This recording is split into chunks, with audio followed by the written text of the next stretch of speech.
welcome to the fourth and final week of the Design Your Year Challenge. I have really enjoyed doing this with you all and I hope that you've enjoyed it too.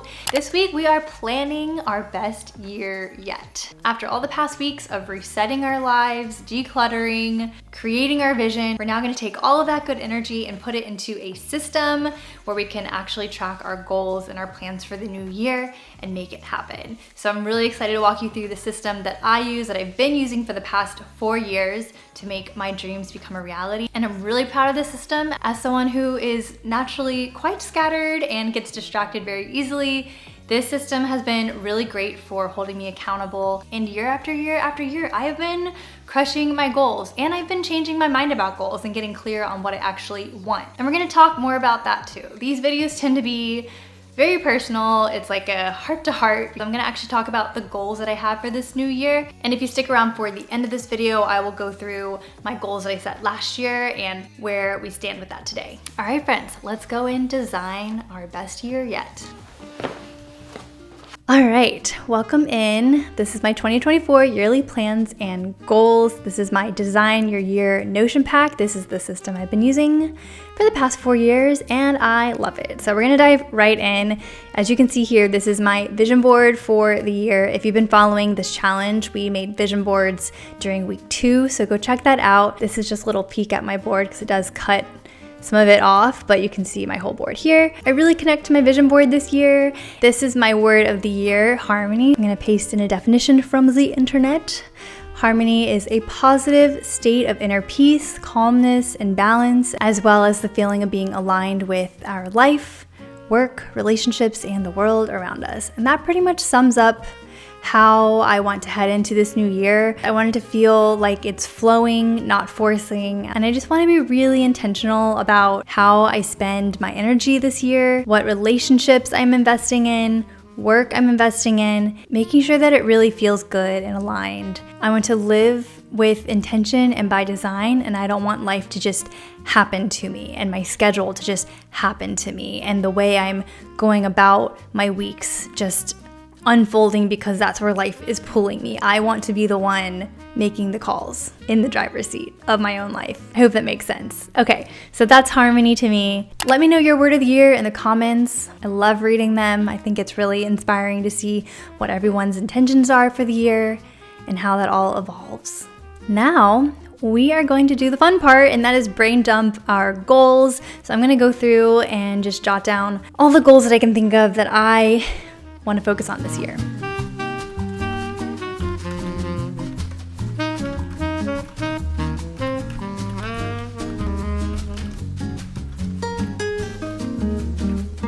Okay, these are just some of my goals, and we're gonna make them pretty with emojis and things like that, but just at a glance, I really want to experiment with a 5-hour work day. So in years past, I always have all my goals to take off work on Fridays and make Friday my life admin day. And I did, for the most part, do that last year.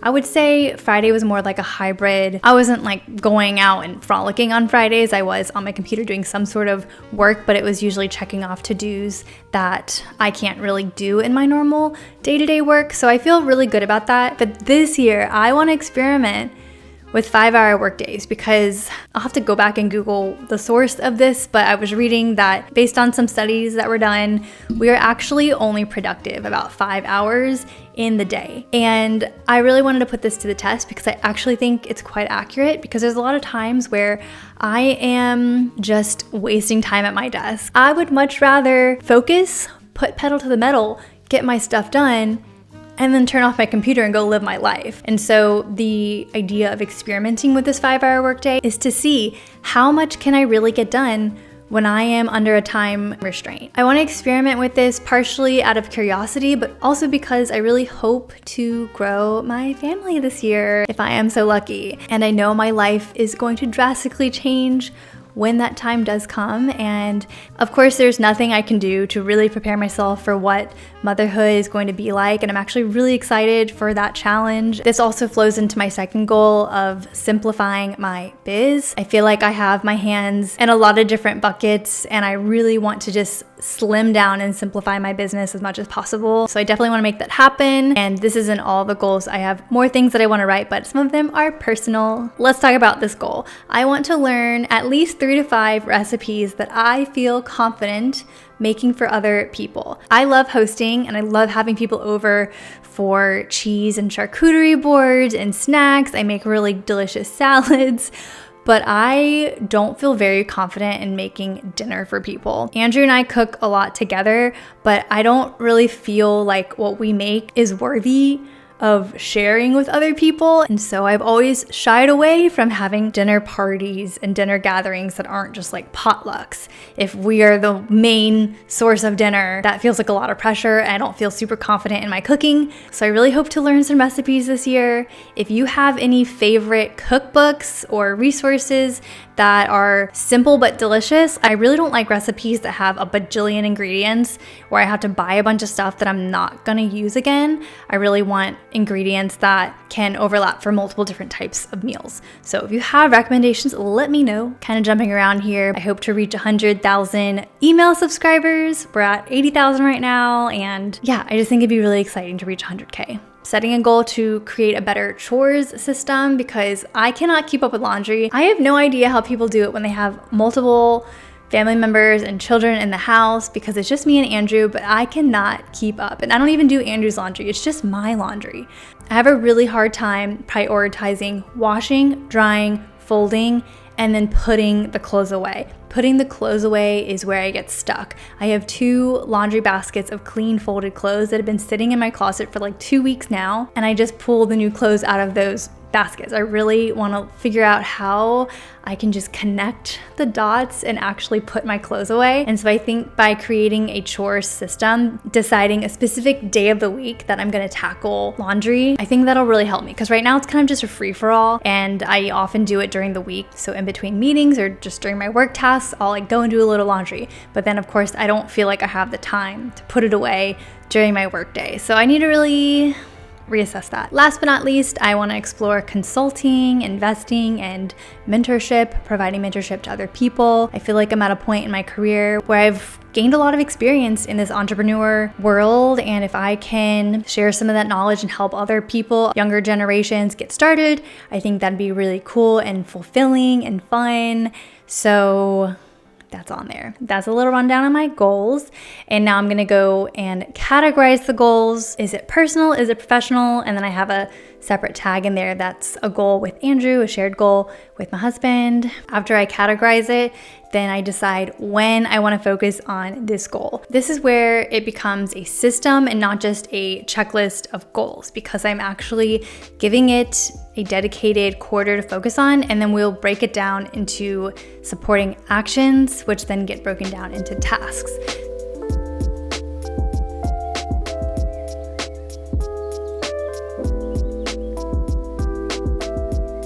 So as you can see, I have goals that I want to focus on in Q1, Q2, and goals that I will be focusing on throughout the year, but by Q4, I hope that I would have done these things. For the goals that require more steps, more thought into making it happen, I will break it down. So for something like experiment with a 5-hour workday and taking off on Fridays, I'm gonna wanna dissect this a lot more. So I'll open up the goal, I will click new goal, which is a template that we have in our Design Your Year Notion pack. And I'm just gonna go in and dissect it a little bit more.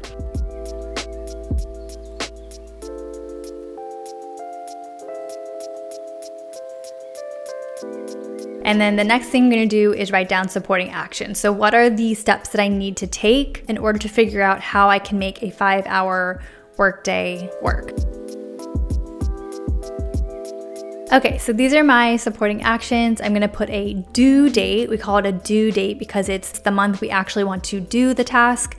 And I'm gonna say January for all of these because I wanna get this in motion as soon as possible. If you get the Design Your Year Notion pack, that is all explained in the little tutorials and how to use the template. So don't worry, don't feel intimidated. These are my goals. We've got some emojis to make it fun. We have some supporting actions, and now I'm gonna head into the quarterly goals to show you what that kind of looks like broken down. At the top here, you can see the goals that I'm focusing on for Q1. That's January, February, and March. And then I have different supporting actions listed out for these months. So when it's January, I'm gonna put my blinders on and just look at this list, because sometimes when you look at your entire year of goals, you don't know which one to start on first, and it can feel pretty overwhelming, especially if you have like a long list of goals, which by the way, you don't need 10, 20 goals. You can set 3 goals and go from there. You see your goals, you've got your supporting actions, and if you have any micro tasks that stem from those supporting actions, you will write that here. And then all of those little micro tasks that you wrote under your supporting actions will populate here. So that's a rundown of how the template works. As promised at the beginning of this video, I'm gonna show you the goals I set last year. I'm gonna talk about what I completed versus what I didn't complete, what I dropped, what I didn't start, how things kind of shifted and changed for me during the year. But before I do, I first wanna thank Notion for sponsoring this video. They just came out with a really cool AI feature called Notion Q&A. It's this little button here. We're gonna click on it, and I'm actually gonna pull up my 2023 yearly plans and goals. And each year when I create these templates, I duplicate it, change the year, and then I just have an archive of all the different goals that I set year after year. And so there's a lot of pages to look through. I'm just gonna ask it to pull up my 2023 yearly plans and goals template, and we'll see if it finds it for me. All right, here we go. This is the template I was looking for, so I'm gonna click on that, and there we are. I think this is so cool. I can ask it questions about what did Lauren and I discuss in last week's meeting, and it will literally search my entire database and pull out information without me having to go and find that dashboard or find that meeting note. It is really handy, so be sure to check out Notion Q&A. It comes included in a Notion AI plan. If you're not using Notion AI, respectfully, what are you doing? Notion AI has been such a game changer for me, my team. We create and write a lot of content, and sometimes we need to condense a script for a YouTube video and turn it into an email, or turn it into an Instagram caption, or condense it into a real script. Notion AI helps me take the big hero piece of content and break it down into smaller pieces of digestible content for other platforms. So it saves me so much time. I'm not having to constantly go back to the drawing board and continue reinventing and starting from scratch. Check out Notion AI, Q&A, and enjoy. Let technology make your life easier. My word for last year was connect. These were the goals. You can see all the goals that I set with my husband, the in progress goals, and the completed goals. So we'll just start with the completed goals. I won't go through all of these, but at a glance, do I want to do the thing I said I'd never do? This is a goal that I added a little bit later in the year, and that was to start a podcast. And yes, I actually did want to do the thing, so I did it. In Q3, I created a podcast, and it's been fun. I wanted to plan a killer itinerary for Korea with Andrew, so we went in April, and that was awesome. And then I wanted to go to Korea with my mom, so we went again in September. And that was also awesome. I can't believe I got to go to Korea twice in 1 year. I wanted to read at least 4 fiction books, and I read dozens more than that. I wanted to reach 100K on YouTube, and we did it. Thank you all. Seriously, thank you all so much for being here and for watching my videos. Creating YouTube videos is definitely the most fulfilling part of my content creation journey, and I'm just really grateful that YouTube is now my main platform, my main focus, and I want to continue honing that in the new year. So on top of that, I wanted to focus on long-form video content, which I did, and I think that's what really helped me reach that 100K, because I poured most of my time and energy into that long form content. I let go of the pressure of being on this constant hamster wheel of creating reels and TikToks, and I feel so much better about it. I'm very much okay with a slow but steady growth. That's kind of how my business has always been. I've been in this content creation, blogging world for almost a decade. In this line of work, if you focus too much on those external things, then you're not really ever going to find true fulfillment and contentment with who you are and what you put out into the world. And it pays off. You don't have to be the biggest content creator out there with millions of views to have a really successful, thriving, financially stable business. More followers doesn't always equate to more money. So that's my spiel. I just want to feel really good about what I'm doing, what I'm putting out there. I want to feel like my business is thriving while still having a really full and exciting life outside of the internet world. And I do. I feel really good about that. Get back into weekly Korean lessons. Yes, I did, and I stayed pretty consistent with this last year, but this year it's not as much a priority of mine. I would like to put it back on my list. We will see. Okay, so that's completed goals. In progress goal, I mean, it's December. I'm not gonna launch any more Notion templates for Homebodies, but I did set a goal to launch 3 Notion templates, and I only launched 1. However, that template ended up being a little bigger than what I initially intended, so I consider that to be 3 Notion templates because there's multiple templates within the template, and it's called Nourish Notes. So if you're looking to dive into self-care and create healthy habits and track your habits, check out Nourish Notes. I'm gonna mark that as complete. Here's the thing, goals evolve. Sometimes I feel like we're so stuck on the goals that we wrote and how we wrote it, and if things shift and change, we feel like a failure. You are an evolving, dynamic human being, and you can change your mind any time of the year. Let's pick out the goals that I did not start. There's only one goal that I didn't start, and that is make friends in our neighborhood. I still want to do this. I still want to make friends in our neighborhood. But because we traveled so much last year, I felt like I was constantly out of town. And if I wasn't out of town, I was busy hanging out with my other friends. I am blessed with a very full social life, and I love meeting new people and making new friends, of course. But specifically in our neighborhood, I feel like I have to, I don't know, just like go outside and knock on someone's door. It doesn't feel as natural as just like going out and about and making new friends, co-working, or going to a coffee shop and having a meetup. I love doing that. But I feel like for the neighborhood thing, I need to like host something, and that requires me to plan something, and that's just adding more work to my plate that I didn't really have time and space for last year.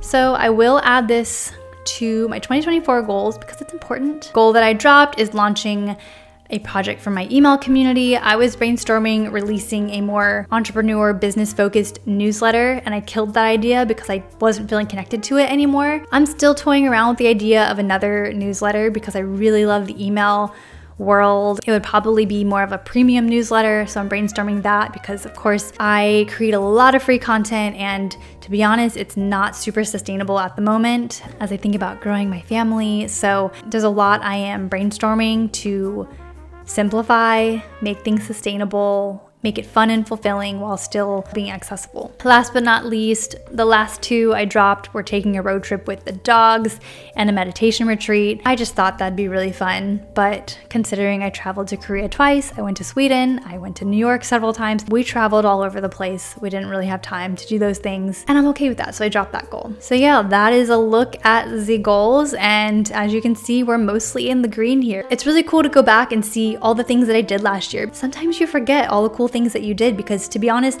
when I look back on the things that I did January and February, it feels like a completely different lifetime. It doesn't even feel like it happened this year. This year went by so fast, and a big part of tracking your goals in a system like this is to celebrate all the small wins, to celebrate all the different hobbies and adventures and how things shifted throughout the year. That's why I really enjoy doing it, and I love talking about it. All right, friends, that is it for my plan with me. January is gonna be a really full month. Q1 is gonna be a really full quarter, but I'm looking forward to all the things because even though it feels full, these are all tasks that are meant to de-bloat and simplify my business and my time and my systems. It's all stuff that's gonna pay off later and give me more of my time back so I can go through the rest of my year with a little more ease and a little more space. That's the plan. This is my plan for this year. And I say plan loosely because things will shift and change, and who knows what this year holds. But I really hope you've enjoyed designing your year with me. Thank you so much for joining this challenge. If you'd like to grab this exact system, it's called the Design Your Year Notion Pack. I'll link it down below. It is a privilege getting to create intentional content for you all, and I am so grateful for each and every one of you. I wouldn't be here without you, so thank you so much. This is my last video of the year, and I'm really excited to take a little time off. If you have any requests, leave them in the comments. Wishing you all a very happy holiday season and a happy new year. I will see you all in 2024. Bye, friends.